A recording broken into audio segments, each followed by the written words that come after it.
Senate will please come to order. It's my pleasure this sunny afternoon to welcome for today's devotional exercise Reverend Tom Hardy of the United Congregational Church of Bethel. Welcome, Reverend. Thank you very much, and good afternoon from sunny Bradford, Vermont. I'm out here today, and actually for a reason. Back in the early 60s, I was cast as Little Jake in Annie Get Your Gun, little high school play. And in the 90s, actually in 99, I got to work with Bernadette Peters and Tom Wopat on that play in Broadway. And there's a song in that play that the opening lines are, they're taking stock of what I haven't. What do I find? The things I've got will keep me satisfied. Checking up on what I have and what I haven't. What do I find? A healthy balance on the credit side. Then she goes on to sing that song that Ethel Merman sang so well. I've got the sun in the morning and the moon at night. Well, we're out here today with the bright sunshine. Actually, the moon is up in the sky as well. And we have to remember that we do have a wonderful place to live, that we have the sun in the morning and the moon at night to be grateful for. That song winds down with Ethel Merman singing, I'm doing all right. You know, we're doing all right. Despite all the hardship, despite the pandemic, despite the changes we've had to make in the way you folks do your wonderful work, we're doing all right. We need to face each and every day with a grateful heart for what we have and embrace this wonderful state, its wonderful people, and our wonderful environment, because we're doing all right. Amen. Thank you, Reverend. That was beautiful. It's great to know the sun is shining in Bradford. Are there any announcements this afternoon?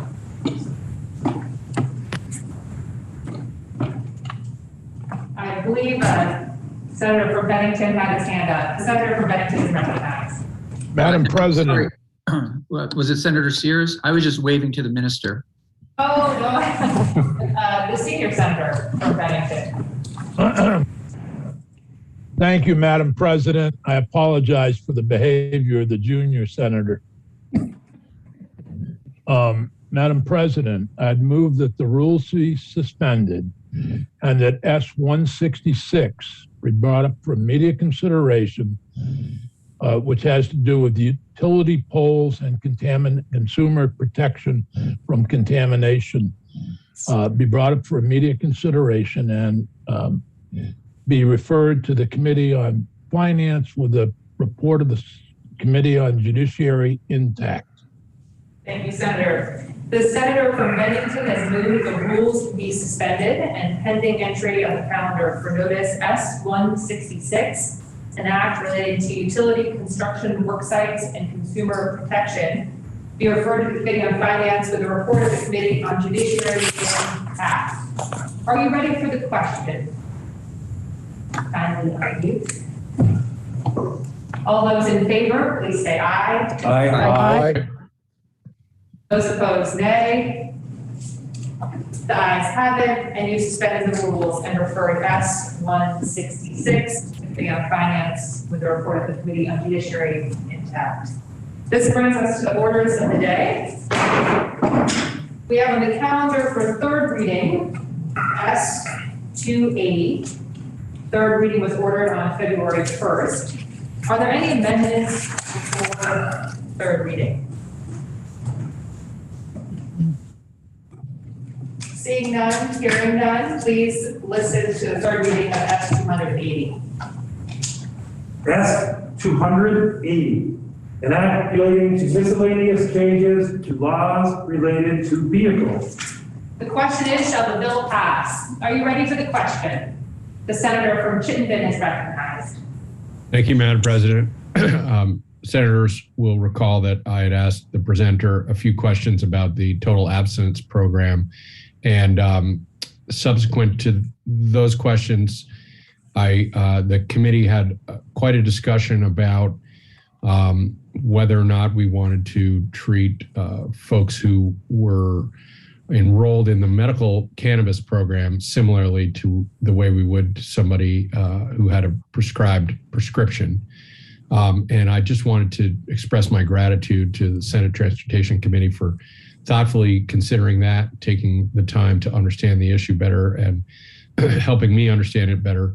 I did not offer an amendment because I don't think any of us maybe felt we were ready to go there, but my gratitude to the Senate Transportation Committee for looking into that issue and taking it seriously.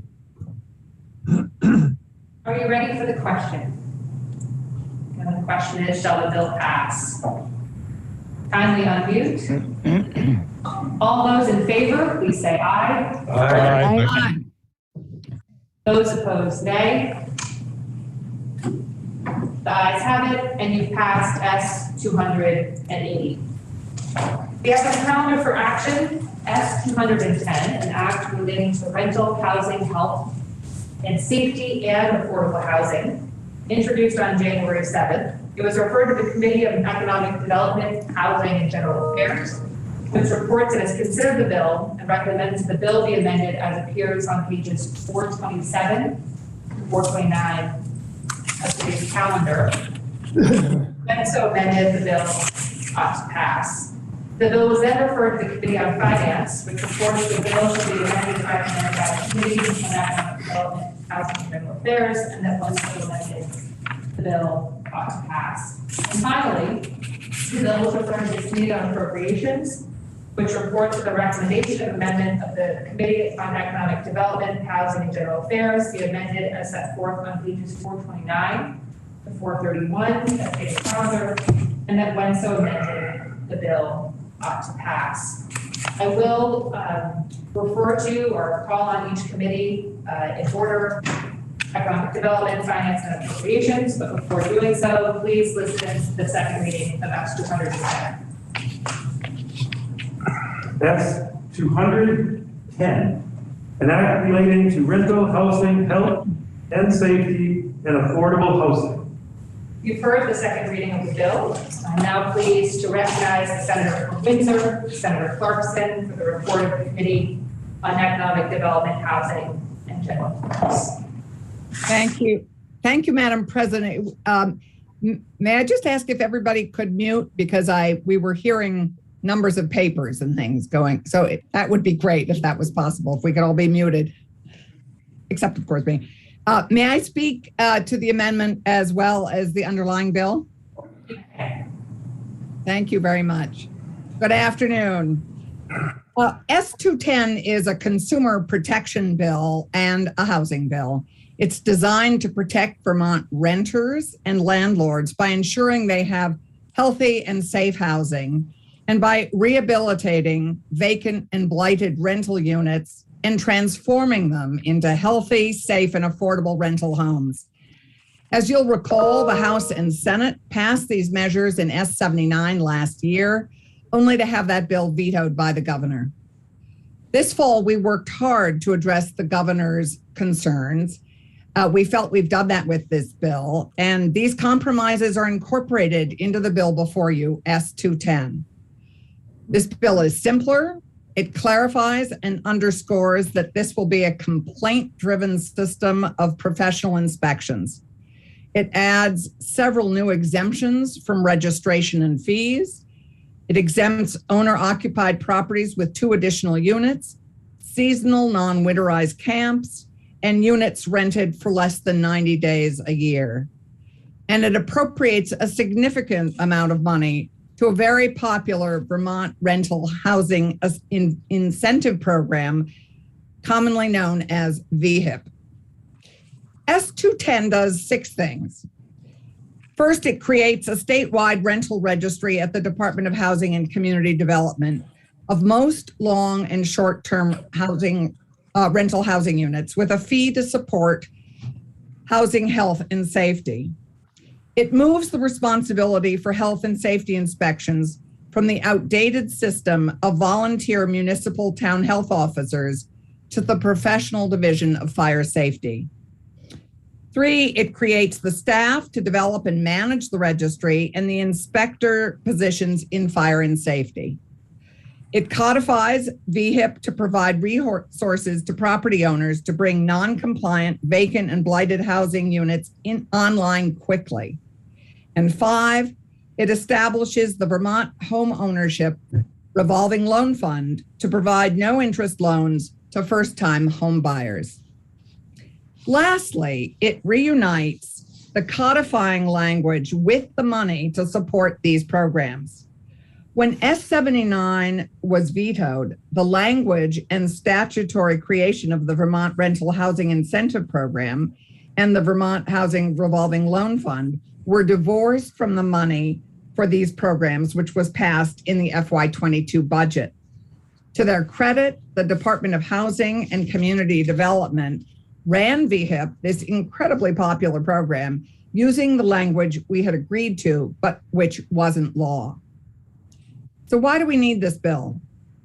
Vermont has about 80,000 rental units, of which the Vermont Housing Finance Agency estimates 4,000 are vacant and 7,000 are substandard with serious health and safety problems, such as incomplete kitchen and bathroom facilities, faulty wiring, or no heat. We want residents of rental housing, often our lowest income, most vulnerable residents, to have safe, healthy, and code compliant apartments. Currently, over 21,000 rental units in Vermont are covered by professional municipal programs that charge property owners a fee for a periodic inspection. 6 cities have their own inspection systems: Burlington, St. Johnsbury, Barrie, Winooski, Brattleboro, and St. Albans. However, about 55,000 apartments do not have equitable access to professional inspections. These are inspected by town health officers, THOs, with little training or expertise in buildings. In most towns, they are volunteers or receive nominal compensation. We ask them to go unassisted into private homes where they may encounter a range of challenges: mental health, drug addiction, complicated family circumstances, violence, squalor, and filth. And COVID has added an additional layer of difficulty. Increasingly, towns are having a hard time finding people to serve as their town health officers. The cities and towns with their own registries and inspection systems will continue them now and into the future. However, those unable to set up a program would welcome the relief from rental complaints.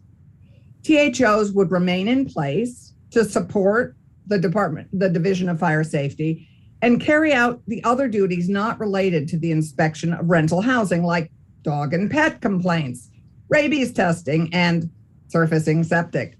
Ugh. We need equitable, consistent, and fair rental housing health code inspections for all Vermonters. We need to level the playing field for all rental property owners and for tenants. And though far more professional, this will continue to be a complaint-driven inspection system. This bill has been championed by the Rental Housing Advisory Board and is a priority of the Vermont League of Cities and Towns. They helped craft this legislation, as did the Division of Fire Safety, the Department of Health, the Department of Housing and Community Development, and the Vermont Landlord Association.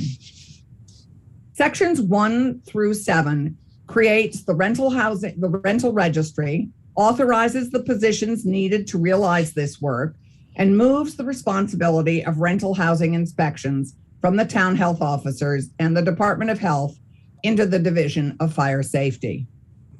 The Division of Fire Safety has professional staff responsible for fire and building code inspections in all public buildings and rentals. At the moment, enforcement of the Rental Housing Health Code, which covers the most basic but often the most troubling habitability codes, is left to municipalities. Towns must respond to complaints around all sanitation issues: working kitchens, bathrooms, trash, heating and ventilation, lighting, access to water, weather-tight structures, vermin and pests, and basic life safety. Nothing in S210 changes the codes. What we change is simply who enforces them. There is significant overlap in the Rental Housing Health Code and the rules enforced by the Division of Fire Safety. Fire Safety could take this on if we provide 5 new full-time inspectors to do the work statewide, plus some overhead support. This will provide consistent and professional health and safety inspections statewide. This will continue again to be a complaint-driven system which benefits landlords and tenants, and which we hope will further ensure rental housing health and safety for Vermonters.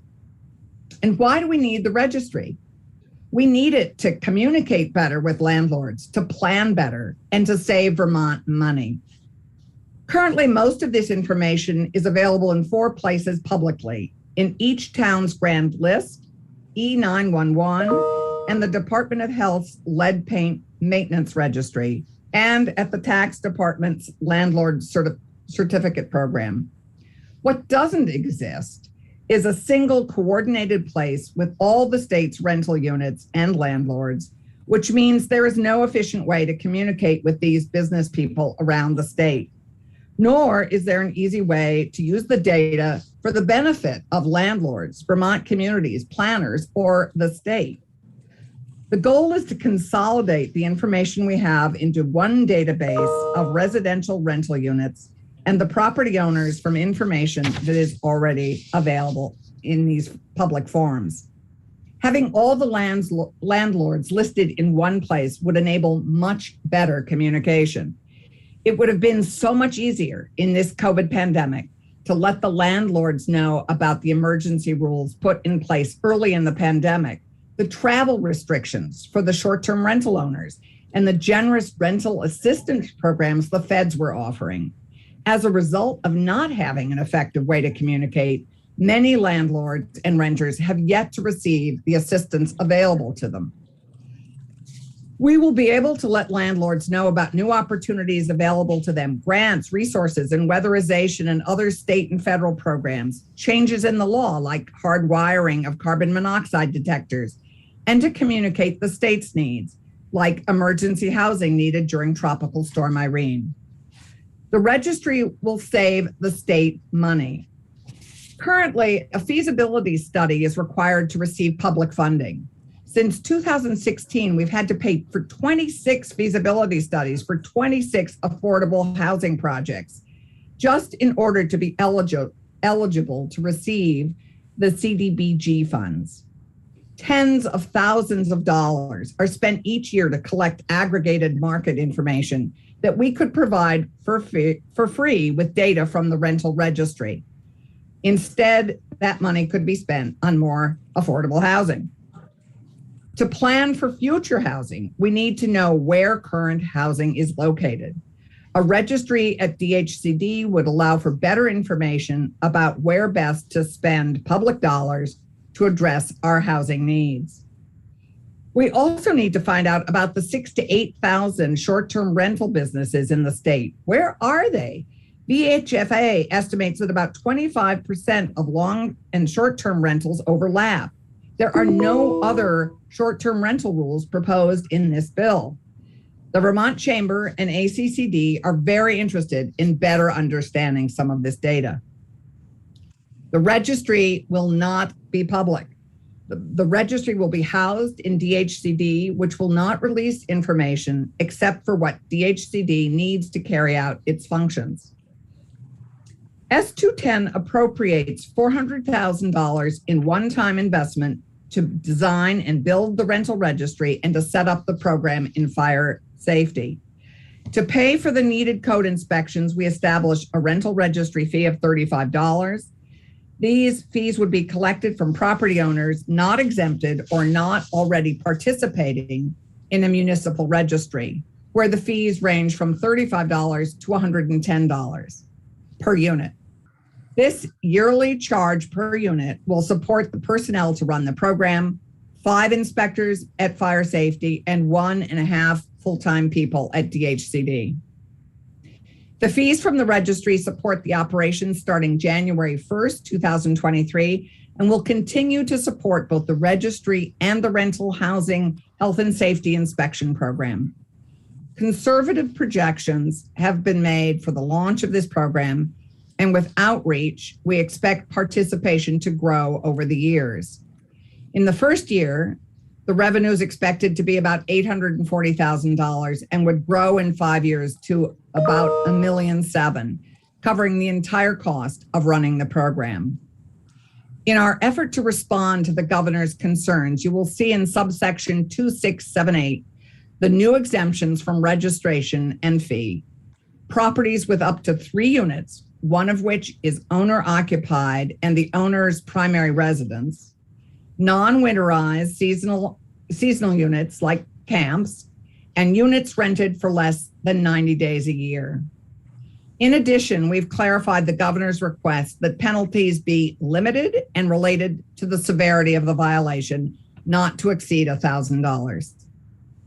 A business user fee paid by the owner seems the fairest way to pay for the program instead of using taxpayer dollars. It is done in 6 of our towns already and in numerous communities around the country. Rental housing is a big business in Vermont, generating more than $900 million a year in revenue. Sections 8 to 10 create the Vermont Rental Housing Investment Program, known as VHIP. This program is designed to improve existing housing stock. 2 truths continue to challenge the Vermont rental housing market. 1, we have a housing crisis and need anywhere from 7,500 to 10,000 new housing units ASAP. And 2, Vermont has some of the oldest housing stock in the country. About 80% of our housing stock is more than 30 years old, and about 47% of that is more than 80 years old. Approximately 83% of Vermont's rental housing stock is owned by private landlords. A significant percent of our rental housing, as mentioned, about 11,000 units, are substandard or vacant. They're blighted, non-code compliant, or in need of weatherization. And as a result, they are underutilized. We need these units to come back online, and we have, as you know, a housing crisis.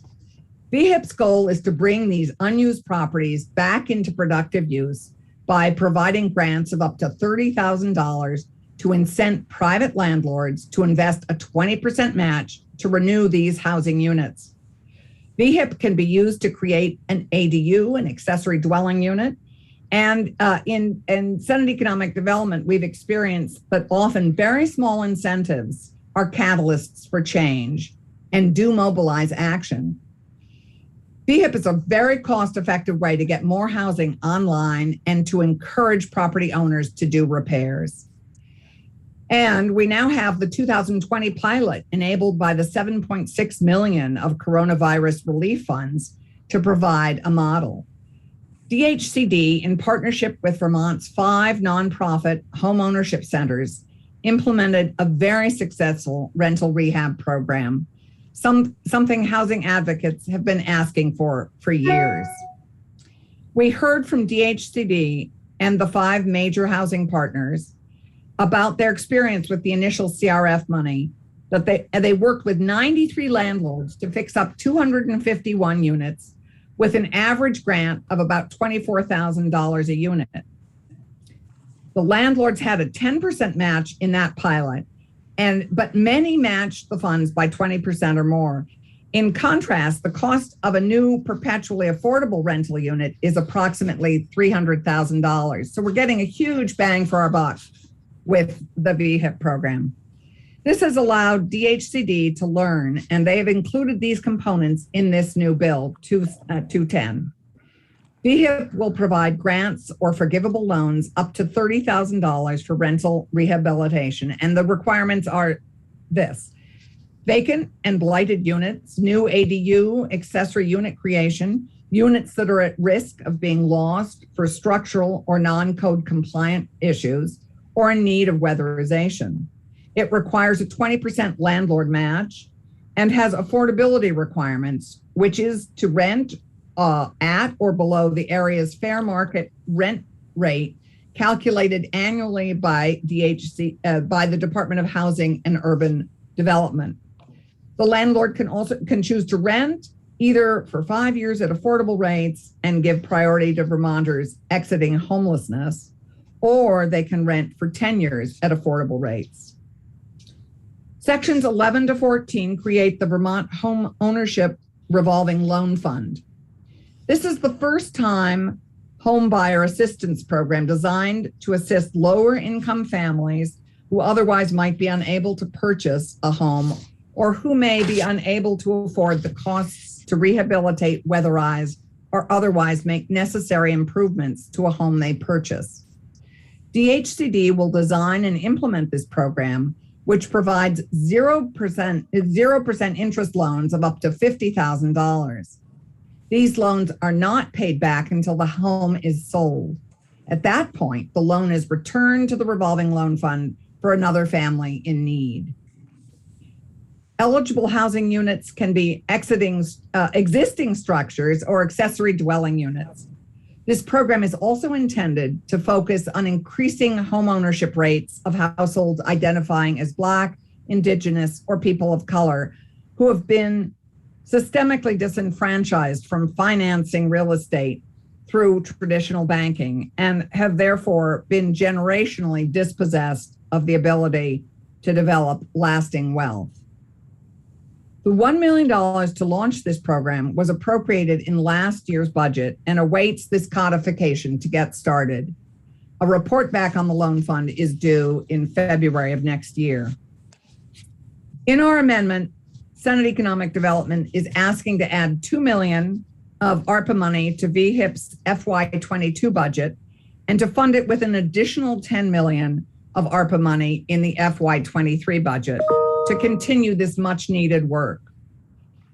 We are enthusiastic about the VHIP program and all the programs in this bill, but VHIP immediately brings back refurbished, weatherized, code compliant, affordable housing back into use for a fraction of the cost of new affordable housing units.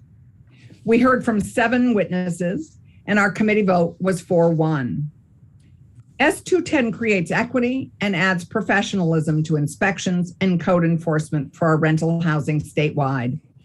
We hope our colleagues will once again support this important work, protecting vulnerable Vermonters' health and safety, bringing online vacant and blighted rental units around the country, around the state, and creating a no-interest loan program to enable home ownership opportunities for our lower income families.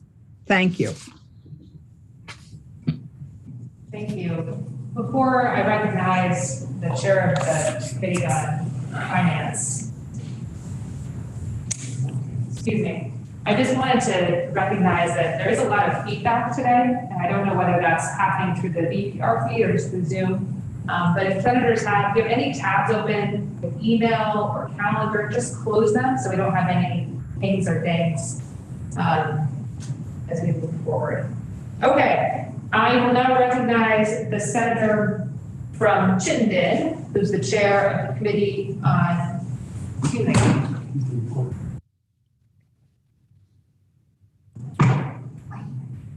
Thank you, Madam President. Can I be here? For the record, let me just make sure. I am pleased to recognize the senator from Chittenden, who is going to do the report on behalf of the Committee on Finance. Thank you. Thank you, Madam President. The Committee on Finance once again reviewed the very narrow provision in its jurisdiction of the $35 fee found in 2,600 section 2678. This is the fee to help fund the registry and the code enforcement. It was the same fee that passed in S79, and I believe we had the same vote in our committee. It was 6-1 to support the Committee on Economic Development proposal. We heard from the Chair of Economic Development and from Legislative Counsel David Hall. Thank you. And the senator from Caledonia, Senator Kitchell, is recognized for the report of the Committee on Appropriations. Thank you, Madam President. The Appropriations amendment to the bill can be found on pages 429 through 431 on today's calendar. In the first instance of amendment, we're creating the positions in public safety. So we're inserting, we're striking and inserting new sections 4 and 5. The positions in public safety would be to authorize 5 positions for classified inspectors. and then allow additional hiring if as more money is made available in the special fund that has been created. The positions in housing and community development in that department would be one full-time classified position and a half-time. And the purpose of those positions are to design and implement the registry. And again, as money permits in the fund, additional staff could be hired if needed. The appropriation is somewhat changed, and this is a nexus to the budget adjustment as it was passed by the House. That budget adjustment had $20 million to fund the Vermont rental housing investment program. And so we are appropriating the $20 million for that program in this bill. Last year, there was a lot of confusion because we had an appropriation in a budget bill, and we didn't have the policy to go with it. And this is putting the program and the creation of the program and the funding in one place and having it travel together. So in addition to the $20 million, which was the recommendation from the administration as well, for getting these rental units rehabbed and brought online, we are also appropriating $100,000 in one-time startup funding to public safety to hire one or more inspectors, and $300,000 to the Department of Housing and Community Development one time, again, with startup hiring for one or more positions. The $2.4 million is appropriated from our ARPA, State Financial Relief Funds. And the vote in committee was 6-0-1 in favor of the amendment and the bill. Thank you. The first question is, shall the Senate propose the House to amend the bill as recommended by the Committee on Economic Development, Housing, and General Affairs? The senator from Windsor is recognized. Thank you. Senate Economic Development met and voted in favor to accept the appropriations amendment 5-0. Thank you, Senator. The question is, shall the Senate propose the House to amend the bill as recommended by the Committee on Economic Development, Housing, and General Affairs? Are you ready for the question? I'm going to unmute. All those in favor? The Senator from Franklin. We voting on accepting the amendment of the Committee on Appropriations, or are we voting on the entire amendment as proposed by the Committee on Economic Development? We'll begin with the first amendment as proposed by the Committee on Economic Development, Housing, and General Affairs. Then we'll move to the Appropriations amendment, and then we'll do the final vote on third reading. Senator Franklin is recognized. Thank you, Madam Chair. Then I will speak to address the proposal of the Committee on Economic Development. And to that, this bill replaces S79, which I think everyone knows was vetoed by the governor last year. And this bill updates many of the items in S79. Unfortunately, I do not believe that the bill is substantially improved over what was vetoed last year. I think by and large, my concern is that there is a very heavy overreach in this bill. We are registering literally every rental unit in Vermont for an inspection-driven system that is not a system in which everything will be inspected. The only thing will be inspected are those things that result in complaints. There are a variety of options that were presented that were rejected, including a gradual way to get to that point, a way to marry the existing system of local health officer inspections, which are failing in some areas, but are not failing in many other areas.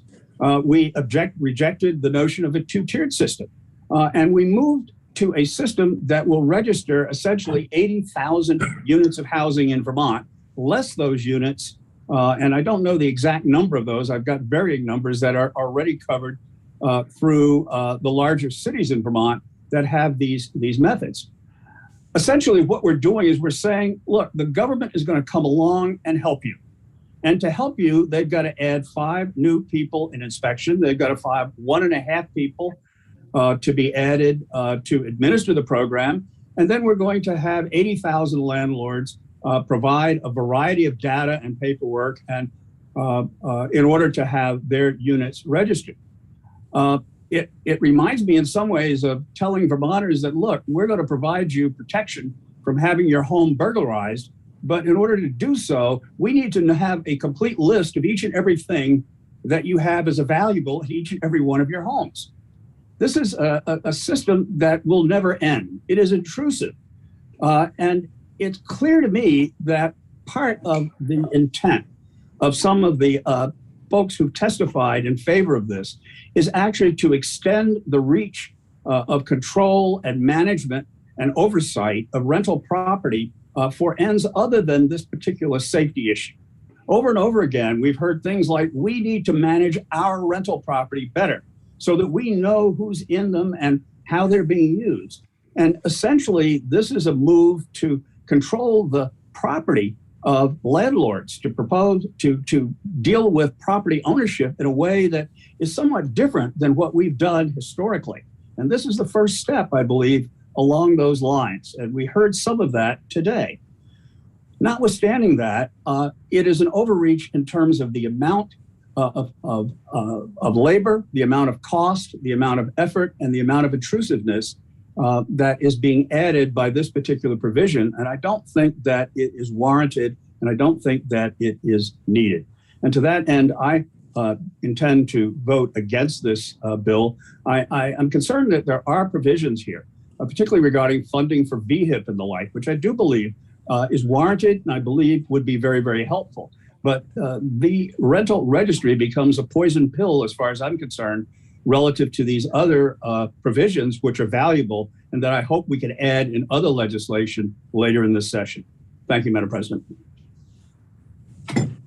Senator from Chittenden is recognized. Senator, kindly unmute. Thank you, Madam President. I'll be very brief. When this bill was vetoed last year, to say the least, we were caught a little bit by surprise after working on this issue for 4 years and sending it out to a blue ribbon committee where everybody supported this proposal. And we basically picked up from the Rental Housing Advisory Board their suggestion of how to approach this problem. Over the summer, personally, I reached out to the governor's office and tried to meet his concerns as expressed in the veto letter. I think for the most part, we've reached agreement on 5 of the 6 concerns he had. I think what this really comes down to is a philosophy issue. One person thinks that government can do good, and in some cases it needs to be good, and other people feel like when there's government involvement, it can't do any good. I think there lies the crux of the difference of opinion. We have a rental housing inspection system that does not work. It hasn't worked for 30 years. We have a big problem, and it's time for us to step up and fix it. So for that reason, we're trying to send this bill back to the governor, and hopefully the 5 fixes we put in there will be enough for him to sign the bill into law. Thank you, Madam President. The question is, shall the Senate propose to the House to amend the bills recommended by the Committee on Economic Development, Housing, and General Affairs? Are you ready for the question? Kindly unmute. All those in favor, please say aye. Aye. Aye. Aye. Those opposed, nay. No. No. The ayes do have it. The ayes do have it. And you propose to the House to amend the bill as recommended by the Committee on Economic Development, Housing, and General Affairs. The question now is, shall the Senate proposals of amendment be amended as recommended by the Committee on Appropriations? Are you ready for the question? All those in favor, please say aye. Aye. Aye. Those opposed, nay. No. No. As appear to have it, the ayes do have it, and you've adopted the proposals recommended by the Committee on Appropriations. Proposal of amendments recommended by the Committee on Appropriations. The question now is, shall the bill be read for the third time? Are you ready for the question? I did hear some comment, I believe. The senator from Franklin is recognized. Request a roll call on the vote on third reading, please. Sorry, I don't know if it's the feed today or what, but where's you now? Madam President, we can't hear you as well. I don't know if your microphone isn't, we can't hear you very well neither. It doesn't sound like your microphone's working. Okay. Well, it's on here, so I'm going to speak up. Is that any better? Thoughts? Okay. We're going to power through. You're in this chamber, you tell me to stop yelling, but okay. The question is, shall the bill be read for the third time? The senator from Franklin has requested a roll call vote. Are you ready for the question? The secretary is kindly asked to call the roll. Senator Ballant. Yes. Senator Baru. Yes. Senator Benning. No. Senator Bray. Yay. Senator, kindly repeat your response. Yes. Senator Brock. No. Senator Campion. Yes. Senator Chittenden. Yes. Senator Clarkson. Yes. Senator Collmore. No. Senator Cummings. Yes. Senator Hardy. Yes. Senator Hooker. Yes. Senator Ingalls. No. Senator Kitchell. Yes. Senator Lyons. Yes. Senator McDonald. Yes. Senator Mazza. Yes. Senator McCormack. Yes. Senator Nitzka. Yes. Senator Parent. No. Senator Pearson. Yes. Senator Pershman. Yes. Senator Polina. Yes. Senator Ron Hinsdale. Yes. Senator Sears. Yes. Senator Sorotkin. Yes. Senator Starr. No. Senator Terenzini. No. Senator Westman. No. Senator White. Yes.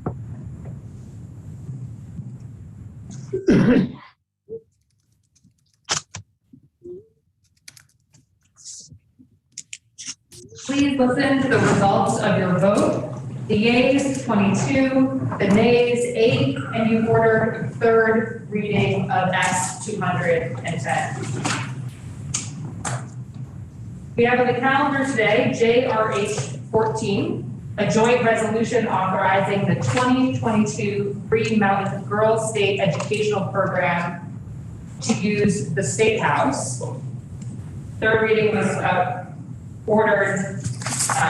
resolution was adopted by the House on February 3rd.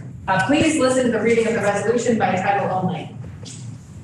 JRH 14, joint resolution authorizing the 2022 Green Mountain Girls State Educational Program to use the State House. Thank you for the reading of the resolution. The question is, shall the Senate adopt the resolution in concurrence? Are you ready for the question? Kindly unmute. All those in favor, please say aye. Aye. Nay. The ayes have it, and you've adopted the resolution in concurrence. This completes the orders of the day. The senator from Wyndham is recognized. Thank you, Madam President. Pending announcements, I move that the Senate stand in adjournment until 1 p.m. Thursday, February 10th. The senator from Wyndham has moved that subject to any announcements, the Senate do adjourn until Thursday, February 10th at 1 p.m. Are there any announcements? The senator from Addison is recognized. Thank you, Madam President. Senate Natural Resources and Energy will meet tomorrow morning, 9 a.m. The senator from Washington is recognized. Thank you, Madam President. Senate Finance will meet in 10 minutes. The senator from Bennington, the junior senator, is recognized. Thank you, Madam President. Senate Education will meet at 2 p.m. The senator from Caledonia, junior senator, is recognized. Thank you, Madam Thank you, President. Madam President. Senate, We will recognize the senior senator first, and then we will recognize the junior senator. Apologies. Senator Pitchell, please go ahead. Thank you, Madam President. Senate Appropriations will not be meeting until a little before we have to log on to our website for our 2-hour public hearing on the FY 2023 budget. So we are spending the last 2 hours of the day taking public testimony from, I believe, 50 scheduled witnesses. Thank you. And the junior senator from Caledonia is recognized. Thank you, Madam President. Senate institutions will meet at 2 o'clock. The senator from Wyndham is recognized. Thank you, Madam President. Senate Government Operations will meet in 10 minutes. Thank you. Thank you. And the senator from Chittenden is recognized. Thank you, Madam President. Tomorrow at noon, the Legislative Climate Solutions Caucus is meeting. It's a hybrid meeting. If anybody would like a Zoom link, let me know. We're hearing from Chair Tim Briglin, House and Energy and Tech Chair, about the Clean Heat Standard, and our own Chair, Senator Bray, about weatherization work. So important climate priorities tomorrow at noon. We'd love to have any senators join us. Are there any further announcements? Seeing none, hearing none, the senator from Wyndham has moved to the Senate adjourn until Thursday, February 10th at 1 p.m. Are you ready for the question? All those in favor, please say aye. Aye. Aye. Those opposed, nay. Ayes have it, and the Senate stands adjourned until Thursday,